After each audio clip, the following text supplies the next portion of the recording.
yan. Sige po, Nay. Matutulog na lang ako. Anak! Bakit po, Nay? Anak, ang dami na babangungot ngayon. Huwag kang matutulog, ha? A few moments later.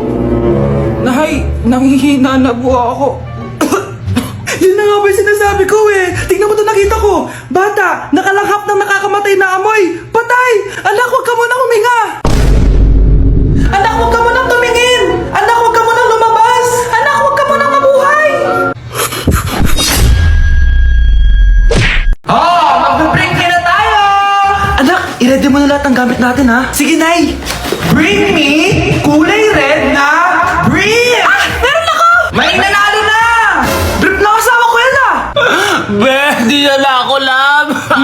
Okay lang yun, B. Shot ka pa, oh. Love mo ba ako? Oo, B. Love ka namin. Bakit di mo ako love? Di mo alam dahil sa'yo ako hindi makakain. Ano ba yan, Lito? Ang ingay mo naman. Yung lumoy. Tulad mo na may pusong bato. Rosalinda! Mahal kita! Mukhang may handaan doon kina Kumari ah. Di mo lang ako in-invite. Balik ko nga yung plato niya. Sige, kain lang kayo dyan. Uy, Mars, ito nga pala yung plato mo. Babalik ko na. Aba, salamat naman at binalik mo pa yung plato ko. Last year pa to ah. Ngayon ko lang naalala, sorry. Mukhang masarap yan, Mars ah. Pengin lumpia tsaka spaghetti. Baka gusto mo din ng fruit salad. Nakakaya naman sa'yo, no? Nay, may jowa na ako. Dito ko lang pala siya makikilala. Talaga? Pakilala mo naman sa akin. Eto siya, Nay. Hello po, tita. Magjojowa ka na nga lang. Pinsan mo pa? Hindi pala tayo pwede. Magpinsan pala tayo. Ang bago nating top 1 ay si Samantha. Ang galing mo, Samantha. Naku, basic lang yan. Paano nangyari yun? Pasado kayong lahat, pero may isang bagsak. Si Scarlett. Ano tong favorite mo si Samantha? Pares lang kami ng average. Paano ako bumagsak? Di ba sinasagot mo ako? Di bagsak ka ngayon. Umanda ka sa akin. A few moments later. Class, mag-behave kayo. Nandito yung principal natin. Magandang umaga, class. Kamusta yung bago nating teacher? Gusto ko pong i-report yung teacher na yan dahil may favoritism po yan. Favoritism? Sinungaling ka, Scarlett? Mabait sa amin si ma'am. Opo, ma'am. Mabait po ako sa kanila. Pantay-pantay lang po yung tingin ko sa kanila. Huwag mo na pagtakpan nanay mo, Samantha. Hala, OMG, magnanay sila. Ma'am principal, pagpasensyahan niyo na siya. Baka di niya alam yung sinasabi niya. Meron ako ebidensya dito na nagpapatunay na binigyan ng sagot ni ma'am si Samantha. At tinawag ng nanay si ma'am. Bawal to sa school natin ah. Kayong dalawa, mag-usap tayo sa principal's office. Ma'am, magpapaliwanag po ako. Ang bago nating top 1 ay si Scarlett. Yes, Scarlett, deserve mo yan. Marami pong salamat, ma'am principal. Alam mo, buti na lang hindi mo na-teacher yung nanay mo. Anong sabi mo? Hindi mo ba alam na magkapatid kayo ni Samantha? Iisa lang kayo ng nanay. Ang makakasagot na to may plus point sa akin. What is 2 times 2? Ma'am ako, ma'am. Wala bang gustong sumagot? Ma'am, alam ko po yung sagot. 2 times 2. Ma'am. Okay, Samantha. 2 times 2 is 4. Very good. May plus 5 ka sa akin.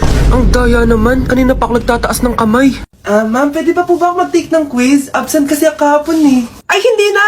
Absent pa more! Tatamad-tamad ka kasi mag-aral. Nagkasakit po kasi ako, ma'am. Oh, anong gagawin ko?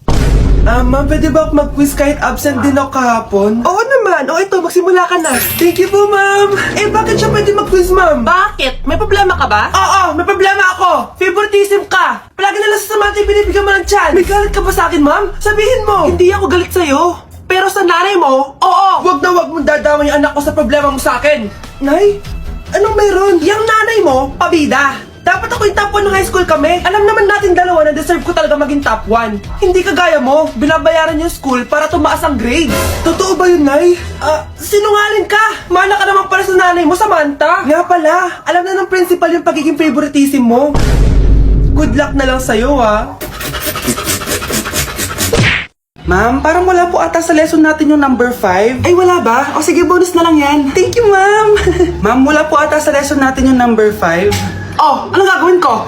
Puro ko kasi daldalan, kaya di mo alam. Ano? Favoritism si ma'am. May sinasabi ka? Ay, wala po. A few moments later. So, ganun lang siya kadali. Ma'am, pwede po ako pa-excuse. Sumasakit po yung puson ko eh. Sige, punta na lang sa clinic. May gamot doon. Sige po, ma'am. Nagets niya ba, class? Ma'am, excuse po. Sumasakit po yung puson ko. Ang arte mo naman. Konting sakit lang. Excuse agad. Kapag di maganda, wag na mag-inarte. Kala mo naman ang ganda ni ma'am. Hello po, ma'am. Sorry po, absent ako kahapon. Nagkalagnat po kasi ako eh. Ah, ganun ba? Sige, excuse na lang kita. Sige po, ma'am. Thank you po. Ma'am, excuse po. Nilagnat po kasi ako kahapon kaya di po ako nakapasok. Naku, tigilan mo ako ha. Walang isang araw na lagnat. Ang sabihin mo, tamad ka pumasok. Eh, ikaw nga, palagi ka nga di pumapasok eh. Anong sabi mo? Totoo naman, ma'am. May favoritism ka. Susumbong kita sa principal. Maniniwala ba ang principal sa'yo? Eh, wala ka namang ebidensya. Anak, mag-exam tayo mamaya ha. Dapat mas mataas grades mo kay Scarlett. Oo naman, Nay. Mas magaling naman ako sa kanya. Anak ni Ma'am si Samantha. O, eto yung mga sagot mamaya sa exam. I-perfect mo yan. Sige na, Nay. Baka may makakita pa sa atin. Humanda kayong dalawa sa principal. Tapos na yung maliligayang araw niyo. Mga anak, aalis lang ako ha. Maglinis kayo dyan. Bye, Nay! At dahil wala na si Nanay, ako ang bago niyong boss. Kaya sundin yung mga inuutos ko, ha? O Kyle, ikaw na magugas ng mga plato doon ha. Wow, lakas magutos ha. Aba, nagrereklamo ka ba? Brianna, walisin mo yung mga kalat dito. Pwede ikaw naman. Walisin ko mukha mo eh. Ano sabi mo, babae ka? Hoy, ikaw Miguel. Ikaw gumawa ng assignment ko ha. Ang lala ng babaeng to. Sa bobo pa papagawa ng assignment. Matutulog lang ako ha. Dapat pagkagising ko, tapos na lahat yan ha. Nakakainis si ate. Sobrang tamad na. Dami pang inuutos. Eh, ano magagawa natin? Favorite kasi ni nanay yan eh. Isumbong na natin niya kay nanay. Hindi pwede inaalipin niya tayo ng ganito. Anong isusumbong ha? Akala niyo hindi ko kayo naririnig? Magtrabaho kayo doon! Tama na ate! Sawang-sawa na kami! Puro kautos! Malinaw naman sa inyo, di ba? Na pag wala si nanay, ako ang boss. Sinong boss? Ha? Wala nay. Actually, kakatapos ko lang maglinis ng bahay, oh. Luh, sinungaling. Scarlett, huwag mo na ako lokohin. Hindi naman talaga ako umalis dito. Sinisigurado ko lang kung naglilinis talaga kayo lahat. At tama nga yung sinasabi ng mga kapatid mo. Na para kang boss umasta dito sa bahay. Anay. Mga anak, kayo na bahala sa ate nyo. Utusan nyo ng utusan yan. Ate, ikaw na magugas ng mga plato dun. Eto na. Pagkatapos mo dyan ate, maglaba ka ha. Oo, sige. Pagkatapos mo maglaba, gawin mo yung project ko ha. Sige boss, lahat ng utos nyo gagawin ko. Mga anak, maganda ba? Oh, mawawala ako ng 3 araw ah. Nay, kailangan ba talaga tumuloy doon? Importante yun anak. Minsan lang ikasal yung kumare ko no, tsaka sa Cebu siya gagawin, di ba? Shala. Basta Nay, mag-ingat ka ha. Oo naman anak, huwag ka mag-alala. O siya na, alis na ako. Mga kapatid mo ha.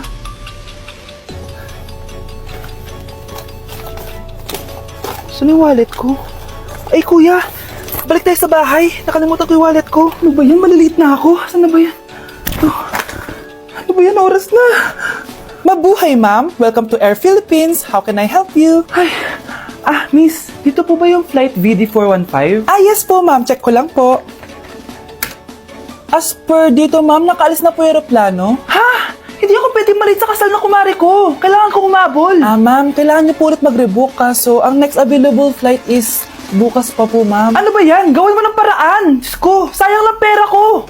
Wala palang kwenta to airlines niyo eh. Uwi na nga lang ako. Sorry, ma'am. Oh, Nay, nandito ka na agad? Akala ko ba 3 araw ka mawawala? Eh di ayun, naiwan ako ng aeroplano. Alam mo, parang pinipigilan talaga ako ng universe makaalis eh. Nay, buksan mo yung TV. Ha? Bakit? Breaking news! Nandito tayo ngayon sa site kung saan nag-crash ang flight VD415.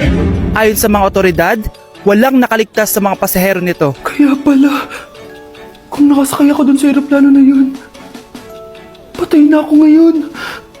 For our last question, ano ang full name ko? Wala naman yun sa lesson ah. Siyempre, dapat alam niyo yung pangalan ko. Dami namang alam nito. Di ko maalala full name niya. Perfect na sana ako eh.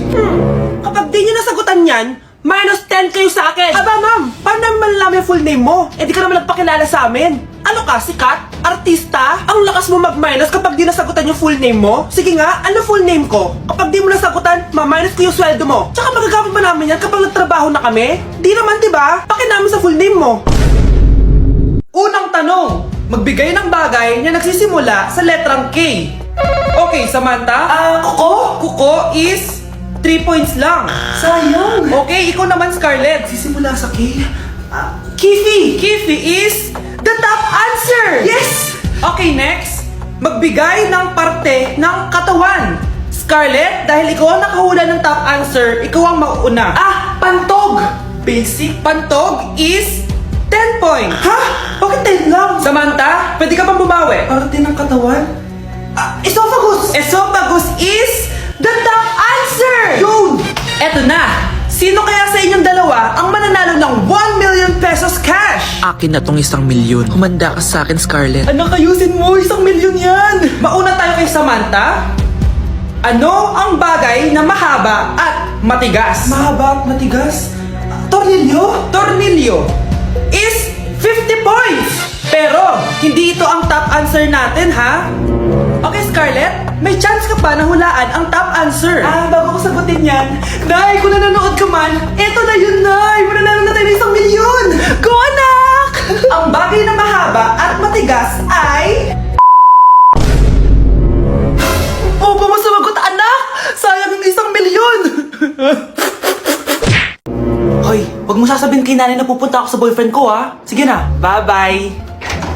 Hoy, bata ka! Saan ka pupunta?